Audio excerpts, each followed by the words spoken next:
ಎಲ್ಲರಿಗೂ ನಮಸ್ಕಾರ. ನಾನು ಡಾಕ್ಟರ್ ಜಿನು ಆಂಟನಿ, ಕನಕ ನಿಸರ್ಗ ಮನೆ, ಕಾಗಿನೆಲೆ, ಹಾವೇರಿ.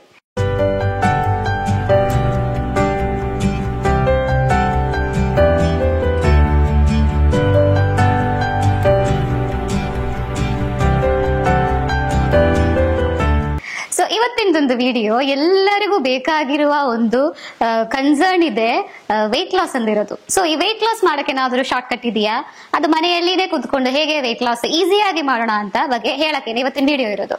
ಸೊ ನಮ್ಮ ಹಾಸ್ಪಿಟಲ್ ಅಲ್ಲಿ ಆಲ್ಮೋಸ್ಟ್ ಒಂದು ಯಾವುದೋ ಕಾಯಿಲೆ ಆಗೋ ಬರ್ಲಿ, ಅವ್ರದ್ದು ಮೇಜರ್ ಕಾಯಿಲೆಗಳೆಲ್ಲದೂ ಹೇಳಾದ್ಮೇಲೆ ಲಾಸ್ಟ್ ಅವ್ರು ಹೇಳ್ತಾರೆ ಒಂದು ವೆಯ್ಟ್ ಲಾಸ್ ಆಗ್ಬೇಕು ಅಂತ. ಡಾಕ್ಟರ್ ಹೇಳಿದ್ದಾರೆ ತೂಕ ಒಂದು 5-6 kg ಕಡಿಮೆ ಮಾಡ್ಕೊಂಡು ಬನ್ನಿ ಅಂತ. ಮಂಡಿ ನೋವಾಗ್ಲಿ, ಇಲ್ಲ BP ಆಗ್ಲಿ, ಶುಗರ್ ಆಗ್ಲಿ, ಇಲ್ಲ ಕುತ್ತಿಗೆ ನೋವಾಗ್ಲಿ, ಯಾವುದೋ ಕಾಯಿಲೆ ಆದ್ರೂ ವೆಯ್ಟ್ ಲಾಸ್ ಆಗ್ಬೇಕು ಅಂದಿರೋದು ಎಲ್ಲರ ತಲೆಯಲ್ಲಿ ಇರುತ್ತೆ. ಆಲ್ಮೋಸ್ಟ್ ಒಂದು 90% ಕನ್ಸರ್ನ್ ಅಂದಿರೋದು ವೆಯ್ಟ್ ಲಾಸ್ ಅಂದಿರೋದೆ. ಸೊ ಇದಕ್ಕೆ ಅವರು ಏನ್ ಎಕ್ಸ್ಪೆಕ್ಟ್ ಮಾಡ್ತೀವಿ ಅಂದ್ರೆ ಮಿನಿಮಮ್ 10 ದಿನದ ಟ್ರೀಟ್ಮೆಂಟ್ ಇರುತ್ತೆ ನಮ್ಮ ಆಸ್ಪತ್ರೆಯಲ್ಲಿ. 10 ದಿನದಲ್ಲಿ ಒಂದು 15 kg ಯಾವ್ದು ಇಳಿಬೇಕು, ಅಥವಾ ಒಂದು 10 kg ಯಾವ್ದು ಇಳಿದು ಕೊಡ್ಬೇಕು ನೀವು. ಅದು ಇದ್ರೆ ಅಷ್ಟೇ ನಾವ್ ಇಲ್ಲಿಂದ ಡಿಸ್ಚಾರ್ಜ್ ಆಗಿ ಹೋಗೋದು ಅಂತಲ್ಲ ನಮ್ಮ ಸಾಧಕರು ಹೇಳ್ತಾ ಇರ್ತೇವೆ. ಬಟ್ ಅವರಿಗೆ ನಾವು ಹೇಳೋದು ಒಂದು, ಈಗ ನೀವೊಂದು ಮಲೆ ಮೇಲೆಗೆ ಹತ್ತುತ್ತಾ ಇದೆ ಅಂತ ಅನ್ಕೊಳ್ಳಿ. ಆ ಮಲೆ ಹತ್ತಕ್ಕೆ ನಿಮಗೆ 10 ತಾಸು ಬೇಕು ಅಂತ ಅನ್ಕೊಳ್ಳಿ. ಆ ಮಲೆನ ನೀವು ಕೆಳಗೆ ಇಳಿಬೇಕು ಅಂತಿದ್ರೆ ಮಿನಿಮಮ್ ಒಂದು 8 ತಾಸಾವುದು ಬೇಕಲ್ವಾ. ಸೊ ನೀವು ಎಷ್ಟೋ ವರ್ಷದಿಂದ ನೀವು ಒಂದು 10 kg ಅಥವಾ 20 kg ನಿಮ್ಮ ಬಾಡಿಯಲ್ಲಿ ಹೆಚ್ಚಿಗೆ ಆಗಿದೆ ಅಂತ ಇರುತ್ತೆ. ಅದು ಬರೀ 10 ದಿನದಲ್ಲಿ ಇಳಿಯೋದು ಸಾಧ್ಯನೇ ಅಲ್ಲ. ಸೊ ಅದು ಫಸ್ಟ್ ಅವರಿಗೆ ನಾವು ಅರ್ಥ ಮಾಡಿಸ್ಕೊಡೋದು. ಮತ್ತೆ ಈ 10 kg ಅಲ್ಲಿ ಹೆಂಗಾದ್ರೂ ಮಾಡಿ ಇಳಿದ್ರೂ ಸರಿ ಆಗಲ್ಲ ಅಲ್ಲ. ಹೆಲ್ದಿ ಆಗಿ ವೆಯ್ಟ್ ಲಾಸ್ ಆಗ್ಬೇಕು. ಈಗ ಏನೋ ವೆಯ್ಟ್ ಲಾಸ್ ಅಂದಿರೋದು ಬರೀ ನೀರು ಕುಡಿದಿದ್ರು ವೆಯ್ಟ್ ಲಾಸ್ ಆಗುತ್ತೆ, ಜ್ಯೂಸ್ ಕುಡಿದಿದ್ರು ವೆಯ್ಟ್ ಲಾಸ್ ಆಗುತ್ತೆ, ಏನು ತಿನ್ನೋದೇ ಕುತ್ಕೊಂಡಿದ್ರು ವೆಯ್ಟ್ ಲಾಸ್ ಆಗುತ್ತೆ. ಬಟ್ ನೋಡಕ್ಕೆ ಹೆಂಗಿರುತ್ತೆ, ನಮಗೆ ಎಲ್ಲದು ನ್ಯೂಟ್ರಿಯೆಂಟ್ಸ್ ಗಳು ಹೋಗಿರುತ್ತೆ, ಫುಲ್ ಒಂದು ಸ್ಕೆಲಿಟನ್ ತರ ಆಗೋಗುತ್ತೆ, ಸ್ಕಿನ್ ಎಲ್ಲ ಲೂಸ್ ಆಗುತ್ತೆ. ಹೆಲ್ದಿ ವೆಯ್ಟ್ ಲಾಸ್ ಬೇಕು ಅಂದಿದ್ರೆ ವಾರದಲ್ಲಿ 1 kg, ಸೊ ಒಂದು ಮಂತ್ ಅಲ್ಲಿ 4 to 5 kgs. This is called as healthy weight loss. So ಇದು ಫಸ್ಟ್ ನಿಮಗೆ ಅರ್ಥ ಆಗ್ಬೇಕು. ಇದು ಅರ್ಥ ಆಗಿದ ನಂತರ ವೆಯ್ಟ್ ಲಾಸ್ ಜರ್ನಿ ನೀವು ಸ್ಟಾರ್ಟ್ ಮಾಡಬೇಕು. ಸ್ಟಾರ್ಟ್ ಮಾಡುವಾಗ ನಿಮಗೊಂದು ಏಮ್ ಇರಬೇಕು, ನಾವು ಇಷ್ಟು kg, ನನಗೆ 10 kg ಅಥವಾ 20 kg ಇಲ್ಲ 5 kg, ಎಷ್ಟು kg, ಆ kg ಇಳಿಯುವವರೆಗೂ ನೀವು ಕಾನ್ಸ್ಟೆಂಟ್ ಆಗಿ ಕಮಿಟೆಡ್ ಆಗಿ ಆ ಡಯಟ್ ಅಲ್ಲಿ ಇರಬೇಕು. ಇದಕ್ಕೆ ಹೇಳೋದಿದೆ ಡಿಸಿಪ್ಲಿನ್ ಅಂತಿರೋದು. ಸೊ ವೆಯ್ಟ್ ಲಾಸ್ ನೀವು ನೋಡ್ತಾ ಇದೀಯ ಅಂದ್ರೆ ಡಿಸಿಪ್ಲಿನ್ ನಿಮಗೆ ಬೇಕೇ ಬೇಕು, ನಿಮಗೆ ಸೆಲ್ಫ್ ಮೋಟಿವೇಶನ್ ಬೇಕೇ ಬೇಕು. ಯಾರೋ ಒಬ್ರು ಬಾಡಿ ಶೇಮಿಂಗ್ ಮಾಡಿದ್ರೆ, ಇಲ್ಲ ನಾನು ವೆಯ್ಟ್ ಲಾಸ್ ಎಕ್ಸರ್ಸೈಸ್ ಮಾಡ್ತೀವಿ ಅಂತ ಸ್ಟಾರ್ಟ್ ಮಾಡಿ 1 ವಾರದ ನಂತರ ಇದೇ ನಮಗೆ ಆಗಲ್ಲ, ಏನ್ ಹೇಳಿದ್ರು ಹೇಳಿ ಅಂತಲ್ಲ, ಅಲ್ಲಿನೇ ನೀವು ಡಿಮೋಟಿವೇಟೆಡ್ ಆಗಿ ಹೋದ್ರೆ ಇದು ಯಾವ್ದು ವರ್ಕೌಟ್ ಆಗಲ್ಲ. ಸೊ ಡಿಸಿಪ್ಲಿನ್ ಅಂದಿರೋದು ಫಸ್ಟ್ ನಿಮಗೆ ಇರಬೇಕಾಗಿರೋದು. ಇದಿದ್ರೆ ಮತ್ತೆ ನಿಮಗೆ ಡಯಟ್ ಮಾಡಕ್ಕಂಥದ್ದು ಸಾಧ್ಯ. ಡಯಟ್ ಅಲ್ಲಿ ತುಂಬಾನೇ ನಿಮಗೆ ಕನ್ಫ್ಯೂಷನ್ಸ್ ಗಳಿರುತ್ತೆ. ಮಾರ್ಕೆಟ್ ಅಲ್ಲಿ ಒಂದು ಪೌಡರ್ ಇದೆ, ಅದನ್ನ ಹಾಲಲ್ಲಿ ಮಿಕ್ಸ್ ಮಾಡಿ ಕುಡಿದ್ರೆ ವೆಯ್ಟ್ ಲಾಸ್ ಆಗುತ್ತೆ, ಈ ಟ್ಯಾಬ್ಲೆಟ್ ತಿಂದ್ರೆ ವೆಯ್ಟ್ ಲಾಸ್ ಆಗುತ್ತೆ, ಇಲ್ಲ ಈ ಮಷೀನ್ ಅಲ್ಲಿ ಮಲಗಿದ್ರೆ ವೆಯ್ಟ್ ಲಾಸ್ ಆಗುತ್ತೆ ಅಂತೆಲ್ಲ ತುಂಬಾನೇ ಸ್ಕ್ಯಾಮ್ಗಳಿದೆ. ಬಟ್ ಯಾವುದು ಜ್ಯೂಸ್ಗಳದ್ದು, ಟ್ಯಾಬ್ಲೆಟ್ಸ್ಗಳದ್ದು, ಶೇಕ್ಗಳದ್ದು ಹಿಂದ್ಗಡೆ ನೀವು ಹೋಗ್ಬಾರದು. ಕರೆಕ್ಟ್ ಆಗಿ ನಿಮ್ಮ ಬಾಡಿಗೆ ಬೇಕಾಗಿರುವ ನ್ಯೂಟ್ರಿಯೆಂಟ್ಸ್ಗಳು ಕೊಟ್ಟೆ ನೀವು ವೆಯ್ಟ್ ಲಾಸ್ ಆಗ್ಬೇಕು. ಊಟ ಮಾಡಿನೇ ನೀವು ವೆಯ್ಟ್ ಲಾಸ್ ಆಗ್ಬೇಕು. ಸೊ ಇದು ವೆಯ್ಟ್ ಲಾಸ್ ಇಂದು ಒಂದು ಜರ್ನಿ ನೀವು ಮಾಡ್ತಾ ಇದೀಯ ಅಂದ್ರೆ ಅವ್ರಿಗೆ ಈಸಿಯಾಗಿ ಯಾವ್ದೆಲ್ಲ ಆಹಾರಗಳನ್ನ ಕಡಿಮೆ ಮಾಡಿ ಯಾವ ಆಹಾರ ಹೆಚ್ಚಿಗೆ ಮಾಡಿದ್ರೆ, ಕೆಲವೊಂದು ಚೇಂಜಸ್ ಗಳು ಮಾಡಿದ್ರೆ ಆರಾಮಾಗಿ ಹೆಲ್ದಿಯಾಗಿ ಹೇಗೆ ವೆಯ್ಟ್ ಲಾಸ್ ಆಗೋದು ಅಂತ ಹೇಳ್ತೀವಿ. ಅದಕ್ಕೆ 3 ನ್ಯೂಟ್ರಿಯೆಂಟ್ ಆಹಾರದ ಬಗ್ಗೆ ನಾನು ಹೇಳಕ್ ಇಷ್ಟಪಡ್ತಾ ಇರೋದು. ಒಂದು ವೆಜಿಟೇಬಲ್ಸ್, ಇನ್ನೊಂದು ಫ್ಯಾಟ್, 3ನೇದು ಕಾರ್ಬೋಹೈಡ್ರೇಟ್. ಇದರಲ್ಲಿ ವೆಜಿಟೇಬಲ್ಸ್ ಬಗ್ಗೆ ನೋಡುವ.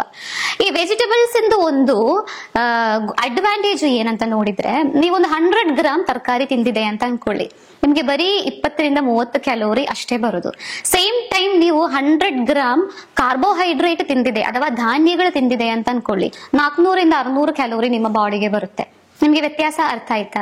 ಈಗ ನೀವೊಂದು ಪ್ಲೇಟ್ ರೈಸ್ ತಿಂದಿದೆ ಅಂತ ಅನ್ಕೊಳ್ಳಿ, ಒಂದು ಬೌಲ್ ತರಕಾರಿಗಳು ತಿಂದಿದೆ ಅಂತ ಅನ್ಕೊಳ್ಳಿ, ಕ್ಯಾಲೋರಿ ಕ್ವಾಂಟಿಟಿ ಸೇಮ್ ಇದ್ರೂ ಕೂಡ ಕ್ಯಾಲೋರಿ ಜಾಸ್ತಿ ಇರೋದು ಧಾನ್ಯಗಳಿಗಿರುತ್ತೆ. ಕಾರ್ಬೋಹೈಡ್ರೇಟ್ಸ್ ಇಂದ ಪ್ರಮಾಣ ಜಾಸ್ತಿ ಇರೋದು ಯಾವುದರಲ್ಲಿ?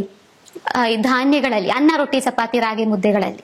ಸೊ ಈಗ ನಿಮಗೆ ಅನ್ನ ರೈಸು ಬೇಕೇ ಬೇಕು, ರೊಟ್ಟಿ ಎಲ್ಲ ಬಿಡಕ್ಕೇನೆ ಆಗಲ್ಲ, ಆದ್ರೂ ನಾನು ವೆಯ್ಟ್ ಲಾಸ್ ಆಗ್ಲೇಬೇಕು ಅಂದಿದ್ರೆ ನಿಮಗಿರುವ ಒಂದು ಈಸಿ ಶಾರ್ಟ್ ಕಟ್, ಫಸ್ಟ್ ನೀವು ನಿಮ್ಮ ಹೊಟ್ಟೆಯನ್ನ ವೆಜಿಟೇಬಲ್ಸ್ ಗಳು ತಿಂದು ಹೊಟ್ಟೆನ ಅರ್ಧ ಫಿಲ್ ಮಾಡಬೇಕು. ಗೊತ್ತಾಯ್ತಾ? ಈಗ ವೆಜಿಟೇಬಲ್ಸ್ ನ ತಿಂದು ಹೊಟ್ಟೆ ಅರ್ಧ ಫುಲ್ ಆಗುವಾಗ ಮತ್ತೆ ನಿಮಗೆ 2 ರೊಟ್ಟಿ ಅಥವಾ 2 ಚಪಾತಿ ತಿನ್ನಕ್ಕಷ್ಟು ಜಾಗ ಇರಲ್ಲ ಹೊಟ್ಟೆಯಲ್ಲಿ. ಅದು ಯಾಕೆ ಅಂದ್ರೆ ಈಗ ನಿಮ್ಮ ಹೊಟ್ಟೆಯಲ್ಲಿ 2 ಹಾರ್ಮೋನ್ಸ್ ಗಳಿದೆ. ಒಂದು ನಿಮಗೆ ಹಶು ಮಾಡಕ್ಕೆ ಒಂದು ಹಾರ್ಮೋನ್ ಇದೆ, ಇನ್ನೊಂದು ನನ್ನ ಹೊಟ್ಟೆ ಫುಲ್ ಆಯ್ತು ಈಗ ನನಗೆ ಊಟ ಬೇಡ ಅಂತ ಸಿಗ್ನಲ್ ಕೊಡುವ ಹಾರ್ಮೋನ್ಸ್ ಗಳಿದೆ. 2 ತರ ಹಾರ್ಮೋನ್ ಇದೆ. ಒಂದ್ರದ್ದು ಹೆಸರು ಗ್ರೆಲಿನ್ ಅಂತ, ಇನ್ನೊಂದರದ್ದು ಹೆಸರು ಕೊಲಿಸಿಸ್ಟೋಕೈನಿನ್ ಅಂತ. ಸೊ ಈ ಗ್ರೆಲಿನ್ ಏನ್ ಕೆಲಸ ಮಾಡುತ್ತೆ ಅಂದ್ರೆ ನೀವು ಎಷ್ಟು ಊಟ ಮಾಡಿದ್ರು ಇನ್ನೂ ಬೇಕು ಅಂತ ಸಿಗ್ನಲ್ ಕೊಡುತ್ತೇವೆ ಬ್ರೈನಿಗೆ. ಸೊ ಈ ಗ್ರೆಲಿನ್ ಹಾರ್ಮೋನ್ ರಿಲೀಸ್ ಮಾಡುವ ಆಹಾರಗಳು ಯಾವುದಲ್ಲ? ಐಸ್ ಕ್ರೀಮ್ಸ್, ಸ್ವೀಟ್ಸ್, ಚಾಕ್ಲೇಟ್ಸ್, ಈ ಧಾನ್ಯಗಳು, ರೈಸು, ರೋಟಿ, ಚಪಾತಿ, ಇದನ್ನೆಲ್ಲ ನೀವು ಒಂದು ತುತ್ತು ತಿಂದಿದೆ ಅಂತ ಅನ್ಕೊಳ್ಳಿ, ಮತ್ತೆ ತಿನ್ಬೇಕು ಅಂತ ಅನ್ಸುತ್ತೆ. ಒಂದು ಹೋಳಿಗೆ ತಿಂದ್ರು ಇನ್ನೊಂದು ಹೋಳಿಗೆನೆ ತಿನ್ಬೇಕು ಅಂತ ಅನ್ಸುತ್ತೆ. ಒಂದು ಐಸ್ ಕ್ರೀಮ್ ನಾವು ತಿಂದ್ರೆ ಇನ್ನೊಂದು ಐಸ್ ಕ್ರೀಮ್ ತಿನ್ಬೇಕು ಅಂತ ಅನ್ಸುತ್ತೆ. ನಿಮಗೆ ಫುಲ್ ಆಗಲ್ಲ ಅಲ್ವಾ? ಸೊ ಈ ಫುಲ್ಲಿಂಗ್ ಆಗ್ತಾ ಇಲ್ಲ ಅನ್ನೋದಕ್ಕೆ ಕಾರಣ ಕಾರ್ಬೋಹೈಡ್ರೇಟ್ಸ್ ಗಳಿರುವ ಆಹಾರಗಳು ತಗೊಳ್ಳುವಾಗ ಗ್ರೆಲಿನ್ ಅಂತ ಹಾರ್ಮೋನ್ ನಿಮ್ಮ ಹೊಟ್ಟೆಯಲ್ಲಿ ರಿಲೀಸ್ ಆಗೋದು. ಅದು ಇನ್ನೂ ಬೇಕು ಅಂತ ಸಿಗ್ನಲ್ ಬ್ರೈನಿಗೆ ಕೊಡೋದು. ಸೇಮ್ ಟೈಮ್ ನೀವು ಫ್ಯಾಟ್ ತಿಂದಿದೆ ಅಂತ ಅನ್ಕೊಳ್ಳಿ, ಈ ಫ್ಯಾಟ್ ಅಥವಾ ವೆಜಿಟೇಬಲ್ಸ್ ತಗೊಳ್ಳುವಾಗ ಕೊಲಿಸಿಸ್ಟೋಕೈನಿನ್ ಅಂತ ಹಾರ್ಮೋನ್ ರಿಲೀಸ್ ಆಗೋದು. ಇದು ನ್ಯೂಟ್ರಿಯೆಂಟ್ಸ್ ಗಳದ್ದು ಡಿಫರೆನ್ಸ್. ಅಲ್ಲಿ ಕಾರ್ಬೋಹೈಡ್ರೇಟ್ಸ್ ಗೆ ಗ್ರೆಲಿನ್ ಆದ್ರೆ ಫ್ಯಾಟ್ ಗೆ ಕೊಲಿಸಿಸ್ಟೋಕೈನಿನ್. ಸೊ ಕೊಲಿಸಿಸ್ಟೋಕೈನಿನ್ ಏನ್ ಸಿಗ್ನಲ್ ಕೊಡುತ್ತೇವೆ ಬ್ರೈನಿಗೆ? ಹೊಟ್ಟೆ ಫುಲ್ ಆಯ್ತು, ಸಾಕು, ಇನ್ನು ನನಗೆ ಬೇಡ, ಹಶು ಹೋಗಿದೆ ಅಂತ ಸಿಗ್ನಲ್ ಕೊಡುತ್ತೇವೆ ಕೊಲಿಸಿಸ್ಟೋಕೈನಿನ್. ನೀವೀಗ ಸೂಪ್ ಅಲ್ಲಿ ಸ್ವಲ್ಪ ತುಪ್ಪ ಹಾಕಿ ತಿಂದಿದೆ ಅಂತ ಅನ್ಕೊಳ್ಳಿ, ನೀವು ಈಗ ನಮ್ಮ ಸಾಧಕರು ಹೇಳೋದೇ, ಅವ್ರು ಇಷ್ಟು ಬೌಲ್ ಸೂಪ್ ಕೊಡ್ತಾರೆ, ನಮ್ಗೆ ಇಷ್ಟು ಕುಡಿಯುವಾಗ್ಲಾನೆ ಹೊಟ್ಟೆ ಫುಲ್ ಆಗತ್ತಂತ. ಅದು ಯಾಕೆ ಫುಲ್ ಆಗೋದು? ಆ ಸೂಪ್ ಅಲ್ಲಿ ನಾವು ಏನ್ ಆಡ್ ಮಾಡಿ ಕೊಡೋದು? ಖಾಲಿ ಸೂಪ್ ಕುಡಿದ್ರೆ ಅವ್ರಿಗೆ ಈ ಹೊಟ್ಟೆ ತುಂಬಿದೆ ಅಂತ ಅನ್ಸಲ್ಲ. ಒಂದು ಬೌಲ್ ಅಲ್ಲ, ಅವರಿಂದ 2 ಬೌಲ್ ಕೊಟ್ರು ಸೂಪ್ ಕುಡಿತಾರೆ. ಸೇಮ್ ಟೈಮ್ ನಾವು ನಮ್ಮ ಆಸ್ಪತ್ರೆಯಲ್ಲಿ ಮಾಡುವ ಸೂಪ್ ಅಲ್ಲಿ ಕೋಕೋನಟ್ ಮಿಲ್ಕ್ ಹಾಕ್ತಿವಿ, ತುಪ್ಪನೂ ಹಾಕ್ತಿವಿ. ಈ ಕೋಕೋನಟ್ ಮಿಲ್ಕ್ ಅಂದಿರೋದು ಫ್ಯಾಟ್, ತುಪ್ಪ ಅಂದಿರೋದು ಫ್ಯಾಟ್. ಸೊ ಈ ಫ್ಯಾಟ್ ನ ನಿಮ್ಮ ತಗೊಳ್ಳುವಾಗ ಬಾಡಿಗೆ ಏನ್ ರಿಲೀಸ್ ಆಗೋದು? ಕೊಲಿಸಿಸ್ಟೋಕೈನಿನ್ ರಿಲೀಸ್ ಆಗೋದು. ಸೊ ನಿಮಗೆ ಜಾಸ್ತಿ ತಿನ್ಬೇಕು ಅಂತ ಅನ್ಸಲ್ಲ. ಅದು ನೀವು ಫ್ಯಾಟ್ ಆಗಿರುವ ಯಾವ್ದೋ ಆಹಾರಗಳು ತಿಂದು ನೀವು ನೋಡಿ. ಈಗ ನೀವು ಬಾದಾಮಿ ತಗೊಳ್ಳಿ, ವಾಲ್ನಟ್ಸ್ ತಗೊಳ್ಳಿ, ಜಾಸ್ತಿ ತಿನ್ಬೇಕು ಅಂತ ನಿಮಗೆ ಅನ್ಸಲ್ಲ. ಸೇಮ್ ಟೈಮ್ ಗೋಡಂಬಿ ತಿಂದ್ರೆ ಜಾಸ್ತಿ ಬೇಕು ಅಂತ ಅನ್ಸುತ್ತೆ. ಯಾಕೆಂದ್ರೆ ಗೋಡಂಬಿಯಲ್ಲಿ ಕಾರ್ಬೋಹೈಡ್ರೇಟ್ ಜಾಸ್ತಿ ಇರೋದು, ಬಾದಾಮಿಯಲ್ಲಿ, ವಾಲ್ನಟ್ ಅಲ್ಲಿ ಫ್ಯಾಟ್ ಜಾಸ್ತಿ ಇರೋದು. ಸೊ ಈ ವ್ಯತ್ಯಾಸ ನಿಮಗೆ ಅರ್ಥ ಆಗ್ಬೇಕು. ಅರ್ಥ ಆಯ್ತಾ? ವೆಯ್ಟ್ ಲಾಸ್ ಬೇಕು ಅಂದಿರೋರು ಫಸ್ಟ್ ಅವರು ತಲೆಗೆ ಹೋಗ್ಬೇಕು ಕಾರ್ಬೋಹೈಡ್ರೇಟ್ ನ ಕಡಿಮೆ ಮಾಡಬೇಕು. ಅನ್ನ, ರೊಟ್ಟಿ, ಚಪಾತಿ, ರಾಗಿ, ಸಿರಿಧಾನ್ಯ, ಓಟ್ಸ್, ಇದು ಎಲ್ಲ ಧಾನ್ಯಗಳಲ್ಲಿನೂ 70 to 77% ಇರೋದು ಕಾರ್ಬೋಹೈಡ್ರೇಟ್ಸ್ ಗಳಿದೆ.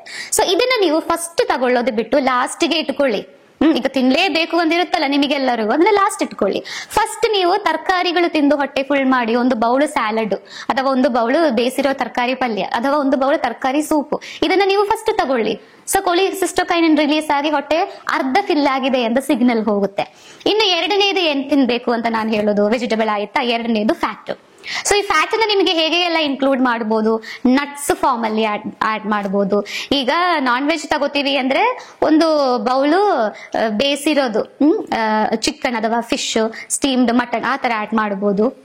ವೆಜಿಟೇರಿಯನ್ಸ್ ಗಳ ಆದ್ರೆ ಪನ್ನೀರು ಅಥವಾ ಮೊಸರು, ಈಗ ಎಗ್ ಆಮ್ಲೆಟ್ ಮೇಲೆ ಚೀಸ್ ಹಾಕೊಂಡು ನಿಮಗೆ ತಗೋಬಹುದು, ಅಥವಾ ಕರ್ಡ್ ತಗೋಬಹುದು. ಸೊ ಇದೆಲ್ಲ ನಿಮಗೆ ಫ್ಯಾಟ್ ಅಂದ ಬೇಸಿಸ್ ಅಲ್ಲಿ ನಿಮಗೆ ಸೆಕೆಂಡ್ ಪೋರ್ಷನ್ ಅಂದಿರೋದು ಫ್ಯಾಟ್ ಇರಬೇಕು. ಸೊ ಈಗ ನಾವು ಹೇಳಿದ್ರಲ್ಲ ಒಂದು ಎಗ್ ಆಮ್ಲೆಟ್ ಮೇಲೆ ಚೀಸ್ ಹಾಕಿ ಅಂತ, ಅದು ಒಂದೇ ಎಗ್ ಆಮ್ಲೆಟ್ ಅಲ್ಲಿ ನಿಮ್ ಹೊಟ್ಟೆ ಫುಲ್ ಆಗುತ್ತೆ. ಮತ್ತೆ ನಿಮಗೆ ಕಾರ್ಬ್ಸ್ ತಿನ್ಬೇಕು ಅಂತ ನಿಮಗೆ ಅನ್ಸೋದೇ ಇಲ್ಲ. ಇದು ಕಾರ್ಬ್ಸ್ ಅಂದಿರೋದು ನೆಕ್ಸ್ಟ್ ಬರ್ತಾನೆ ಇರೋದು. ಫಸ್ಟ್ ನಾವು ಹೇಳಿರೋದು ವೆಜಿಟೇಬಲ್ ಅರ್ಧ ಹೊಟ್ಟೆ ಫುಲ್ ಆಯ್ತು. ಎರಡನೇದು ನೀವು ಫ್ಯಾಟ್ ಗೆ ಹೋಗಿದ್ರಿ. ಫ್ಯಾಟ್ ಅಂದಿರೋದು ಹೆಲ್ದಿ ಫ್ಯಾಟ್, ಗುಡ್ ಫ್ಯಾಟ್ ನಾವು ಹೇಳೋದು. ಈ ಗುಡ್ ಫ್ಯಾಟ್ ಅಂತ ಇರೋದು ನಟ್ಸು, ಕರ್ಡ್ ಅಥವಾ ಮೊಸರು, ಆಮೇಲೆ ಎಗ್ಗು, ನಾನ್ ವೆಜ್ಗಳು, ಪನ್ನೀರು, ಈ ತರ ಒಳ್ಳೆ ಫ್ಯಾಟ್ ನ ನೀವು ಇನ್ನೊಂದು ಪೋರ್ಷನ್ ನೀವು ಆಡ್ ಮಾಡಬೇಕು. ಮೂರನೇದು ನಿಮಗೆ ಬೇಕೇ ಬೇಕು ಅಂದಿರುವ ಕಾರ್ಬೋಹೈಡ್ರೇಟ್ಸ್ ಗಳು. ಅದು ಇಡ್ಲಿ ಆಗ್ಬೋದು, ರೋಟಿ ಆಗ್ಬೋದು, ಉಪ್ಪಿಟ್ಟಾಗ್ಬೋದು, ಇಲ್ಲ ಚಪಾತಿ ಆಗ್ಬೋದು, ಇಲ್ಲ ರಾಗಿ ಮುದ್ದೆ ಆಗ್ಬೋದು, ಇಲ್ಲ ಸಿರಿಧಾನ್ಯ ಗಂಜಿ ಆಗ್ಬೋದು. ಅದು ಯಾವುದೋ ನಿಮಗೆ ಆಹಾರದಿಂದ ನಿಮಗೆ ಬಿಡಕ್ಕೇನೆ ಆಗಲ್ಲ ಅಂತಿದೆಯೋ ಒಂದು ಕಾರ್ಬೋಹೈಡ್ರೇಟ್ ಇರುತ್ತಲ್ಲ, ಅದನ್ನ ನೀವು ಮೂರನೇದು ಇಟ್ಕೊಳ್ಳಿ. ಅದು ನಿಮಗೆ ಒಂದು ಅರ್ಧ ತಗೊಳ್ಳುವಾಗಲೇ ನಿಮಗೆ ಹೊಟ್ಟೆ ಫುಲ್ ಆಗಿದೆ ಅಂತ ಅನ್ಸುತ್ತೆ. ಸೊ ಈ ತರದ ಬಗ್ಗೆ ನ್ಯೂಟ್ರಿಯೆಂಟ್ಸ್ ಗಳ ಬಗ್ಗೆ ನಿಮಗೆ ಒಂದು ಐಡಿಯಾ ಇದ್ರೆ ವೆಯ್ಟ್ ಲಾಸ್ ಅಂದಿರೋದು ನಿಮಗೆ ಸಾಧ್ಯ. ಇಂಪಾಸಿಬಲ್ ಅಂತದ್ದು ಏನೂ ಇಲ್ಲ. ಕೆಲವರಿಗೆ ಥೈರಾಯ್ಡ್ ಇರುವಾಗ ಇಲ್ಲ ಕೆಲವರಿಗೆ PCOD ಇರುವಾಗೆಲ್ಲ ವೆಯ್ಟ್ ಲಾಸ್ ಆಗೋದು ತುಂಬಾ ಕಷ್ಟ. ಎಷ್ಟು ಡಯಟ್ ಮಾಡಿದ್ರು ಎಷ್ಟು ವ್ಯಾಯಾಮ ಮಾಡಿದ್ರು ಅವರು ವೆಯ್ಟ್ ಲಾಸ್ ಆಗೋದೇ ಇಲ್ಲ. ಸೊ ಹಂಗಿರುವ ಸಾಧಕರ ಹತ್ರ ನಾನು ಹೇಳೋದು, ನೀವು ಎಷ್ಟು ತಿಂತಾ ಇದೆ ಅಂತಿರೋದಲ್ಲ ಇಂಪಾರ್ಟೆಂಟ್, ಏನ್ ತಿಂತಾ ಇರೋದು ಅಂತ ಇಂಪಾರ್ಟೆಂಟ್. ನೀವು 2 ಚಪಾತಿ ತಗೊಳ್ಳಿ, 1 ಚಪಾತಿ ತಗೊಳ್ಳಿ, ಕಾರ್ಬೋಹೈಡ್ರೇಟ್ ನೀವು ತಿಂತಾ ಇರೋದು. ಸೊ ನೀವು ಏನ್ ವೆಯ್ಟ್ ಲಾಸ್ ಆಗಲ್ಲ. ಸೊ ಈ ಒಂದು ಪಾಯಿಂಟ್ಸ್ ಗಳು ನಿಮ್ಮ ತಲೆಯಲ್ಲಿ ಇದ್ರೆ, ಜೊತೆಗೆ ಎಕ್ಸರ್ಸೈಸಸ್ ಕಂಪೈನ್ ಮಾಡಿದ್ರೆ ನಿಮಗೆ ವೆಯ್ಟ್ ಲಾಸ್ ಅನ್ನೋದು ಆಗೋದು ಸಾಧ್ಯ. ಇದೆಲ್ಲ ಏನು ಮಾಡಿದ್ರು ನೀವು ವೆಯ್ಟ್ ಲಾಸ್ ಆಗ್ತಾ ಇಲ್ಲ ಅಂದ್ರೆ ಕನಕ ನಿಸರ್ಗ ಮನೆಗೆ ಬನ್ನಿ. ನಿಮ್ಗೆ ಏನ್ ರೀಸನ್ ಅಂತ ನಾವು ಕಂಡಿಡಿದು ಕರೆಕ್ಟ್ ವೆಯ್ಟ್ ಲಾಸ್ ಆಗೋ ತರ ಡಯಟ್ ಪ್ಲಾನ್ಸ್ ಗಳು ನಾವು ಹಾಕೊಡ್ತೀವಿ. ಇಲ್ಲಿ ಜೊತೆದಲ್ಲಿ ಮಸಾಜಸ್ ಗಳು ಇರುತ್ತೆ, oil massage, vibro massage, triphala massages ಗಳಂದ್ರೆ ವೆರೈಟಿ ಮಸಾಜಸ್ ಗಳಿರುತ್ತೆ. ವೆಯ್ಟ್ ಲಾಸ್ ಗಳಿಗೆಲ್ಲ ವ್ಯಾಯಾಮಗಳಿರುತ್ತೆ. ಇಲ್ಲಿ ಡಿಸಿಪ್ಲಿನ್ ನಿಮಗೆ ಇಲ್ಲಿನೇ ನಾವು ಹೇಳ್ಕೊಡ್ತೀವಿ. ಸೊ ಈ ವಿಡಿಯೋ ಇಷ್ಟವಾದಲ್ಲಿ ಇನ್ನೊಬ್ಬರಿಗೆ ಶೇರ್ ಮಾಡಿ. ಅಡ್ಮಿಷನ್ಸ್ ಗಳು ಬೇಕಾಗಿರೋರು ಕೆಳಗೆ ಬರ್ತಾ ಇರುವ ನಂಬರ್ಗೆ ಕರೆ ಮಾಡಿ ಅಂತ ಹೇಳುತ್ತಾ ಧನ್ಯವಾದಗಳು.